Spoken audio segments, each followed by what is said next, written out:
Hello friends, welcome to my YouTube channel. So friend, आज हम इस वीडियो में डिस्कस करने वाले हैं पोइम जिसका नाम है the song for saint Cecilia's day, जो कि जॉन ड्रायडन के द्वारा लिखी गई है।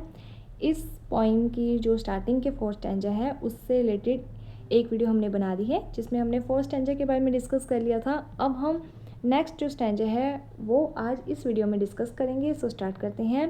Stanza number 5। Sharp violin proclaim their jealous pangs and desperation, fury, frantic indignation, depth of pains, and height of passion for the fair, disdainful dam. Sharp violin की आवाज़ कैसी है? शार्प है। प्रोक्लेम यानी कि जब वो बजता है तो उसकी जो धुन है उससे क्या फीलिंग आती है? देयर जेलस पैंग्स यानी कि जेलसी, दुख, डेस्परेशन, फ्यूरी, गुस्सा, फ्रैंटिक इंडिग्नेशन यानी कि बहुत ज़्यादा जब गुस्सा होता है ना, तब वायलिन की जो आवाज़ है वो हमें, उसकी जो आवाज़ से हमें फीलिंग आती है कि इस व्यक्ति को बहुत ज़्यादा गुस्सा है। डेप्थ ऑफ पेन, वायलिन से हमें क्या पता चलता है? उस व्यक्ति के दुख की गहराई का। एंड हाई ऑफ पैशन, कि उसका कितना ज़्यादा पैशन था। For the fair and disdainful dame, dame यहाँ पर बिलव्ड के लिए यूज़ हुआ है कि उसकी जो बिलव्ड है उसके प्रति उसका बहुत ज़्यादा पैशन था, लेकिन क्या होता है, उसकी बिलव्ड उसको धोखा दे गई। तो क्या होता है कि उसके जो दुख की गहराई है, उसका जो गुस्सा है, उसकी जो जेलसी है, उसके बारे में पता चलता है। तो जो वायलिन की आवाज़ है वो हमें क्या मतलब बताती है, क्या एक्सप्रेस करती है, उसके बारे में बताया गया है।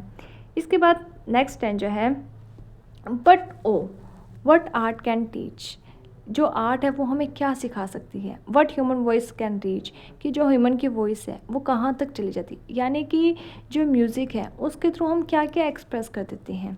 द सैक्रेड ऑर्गन प्रेज, तो यहाँ पर क्या है कि जो ऑर्गन है, पवित्र ऑर्गन, उसके बारे में प्रेज किया गया है।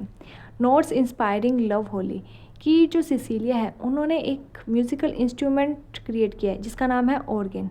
उसकी क्या ही तारीफ़ की जाए, वो इतना अच्छा है, उसकी आवाज़ इतनी अच्छी है। नोट्स, उसकी जो धुन है इंस्पायर करती है होली लव के लिए, यानी कि वो भगवान से, दैवीय शक्ति से जोड़ देती है। Notes that wings their heavenly ways, जो धुन है जब वो बिखरती है तो क्या है, एक हेवनली वेज है। To mend the course above, कि उसके जो धुन है ना वो क्या करती है कि जो भी कमियां वगैरह होती हैं उन सब की मरम्मत कर देती है। यानी कि उनके जो भी गीत वगैरह हैं, उसकी जो साउंड है जब वो ऑर्गन को बजाती हैं तो वो हर एक चीज़ को क्या कंप्लीट कर देती है। इसके बाद नेक्स्ट है 7th stanza. Orpheus could lead the savage race, Orpheus जो है वो एक ग्रीक म्यूजिशियन है। ये जब अपना म्यूज़िकल इंस्ट्रूमेंट बजाते हैं तो क्या होता है, सैविज रेस या सैविज जो रेस है, मीन्स रेस का मतलब होता है जनजाति, सैविज का मतलब होता है जो जंगलों में रहती है, आदिवासी जनजाति कह दीजिए। तो ऑर्फियस जब बजाते हैं अपना म्यूज़िकल इंस्ट्रूमेंट तो जो आदिवासी जनजाति है ना उनको लीड करती हैं। उनके म्यूज़िक की आवाज़ सुनकर and trees unrooted left their places, कि जो पेड़ पौधे हैं ना वो भी अपनी जगह छोड़कर, यानी कि अपनी सीधा जड़ें उखड़कर बाहर आ जाती हैं, यानी कि वो अपनी जगह छोड़कर बाहर आ जाते हैं। स्क्वेजियस ऑफ द लायरे, यानी कि वो कौन सा म्यूज़िकल इंस्ट्रूमेंट बजाते हैं? लायरे। और जब ये बजाते हैं तब ये बहुत ज़्यादा प्रभावित कर देते हैं। किन किन को प्रभावित करते हैं? एक तो आदिवासी जनजाति को, दूसरा ट्रीज़ को, कि वो अपनी जगह छोड़कर, अपनी जड़ें छोड़कर बाहर आ गए हैं। इसके बाद आगे है, but bright Cecilia raise the wonder higher, लेकिन जो सिसिलिया है, ब्राइट सिसिलिया, यहाँ पे सिसिलिया को बहुत ज़्यादा महत्वता दी गई है कि जो ब्राइट सिसिलिया है ना, रेज द वंडर हायर, कि जब वो अपना बजाती हैं क्या, वैन टू हर ऑर्गन यानी कि जब वो अपना म्यूज़िकल इंस्ट्रूमेंट बजाती हैं, और उनका म्यूज़िकल इंस्ट्रूमेंट क्या है? ऑर्गन। कि जब वो अपना म्यूज़िकल इंस्ट्रूमेंट ऑर्गन बजाती हैं, वोकल ब्रीथ वाज गिवन का मतलब है कि उनके म्यूज़िकल इंस्ट्रूमेंट में जब वो सांस देती है, यानी कि बजाने के लिए हमें फूंक वगैरह मारनी पड़ती है, तो जब वो ब्रीथ देती हैं एंड एंजल हेयर्ड, तो उनके उस ऑर्गन से जो म्यूज़िक आता है, जो नोट्स आती हैं, धुन आती हैं, उससे जब वो एंजल सुनती हैं, एंजल्स कहाँ पर होती हैं? हेवन, स्वर्ग में।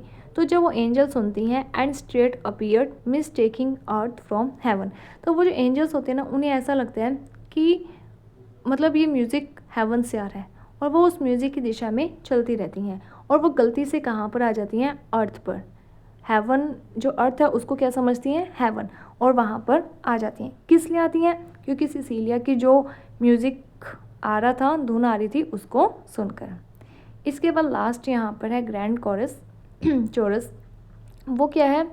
As from the power of sacred lays, कि जो सैक्रेड का मतलब हो गया पवित्र, लेज का मतलब है म्यूज़िक, कि जो पवित्र म्यूज़िक है ना, उसकी पावर से the sphere began to move, कि ये जो धरती है ये क्या है? मूव करने लगी है, स्टार्ट हुई है मूविंग करना। एंड संग द ग्रेट क्रिएटर प्रेज, और जब वो गाती हैं तो जितने भी ग्रेट क्रिएटर्स हैं वो सब उनकी प्रशंसा करते हैं। To all the blessed above, हर जगह से क्या है? ब्लेसिंग्स मिलते हैं, यानी कि उनका म्यूज़िक इतना अच्छा है ना कि हर कोई क्या है? ब्लेस्ड हो भी जाता है और ब्लेसिंग देता भी है। So when the last and dreadful hour, जब अंतिम समय आएगा, ड्रीडफुल आर यानी कि डिस्ट्रॉय का जब टाइम आएगा, दिस क्रम्बलिंग पैगजेंट शैल ड्योर, तो क्या होगा कि विना यानी कि ये जो भी अर्थ है ये जब ख़त्म होने वाली होगी, the trumpet shall be heard on high, तब क्या होगा कि जो ट्रम्पट है वो बहुत तेज़ी से बजेगा, उसकी जो आवाज़ है वो हमें सुनाई देगी। The dead shall live the living die, जिससे क्या होगा कि जो मरे हुए लोग हैं वो तो जिंदा हो जाएंगे और जो जिंदा लोग हैं वो मर जाएंगे। मीन्स शरीर है जो वो मर जाएगा, लेकिन जो आत्माएं हैं वो शरीर से बाहर आकर क्या है? जीवित हो जाएंगी।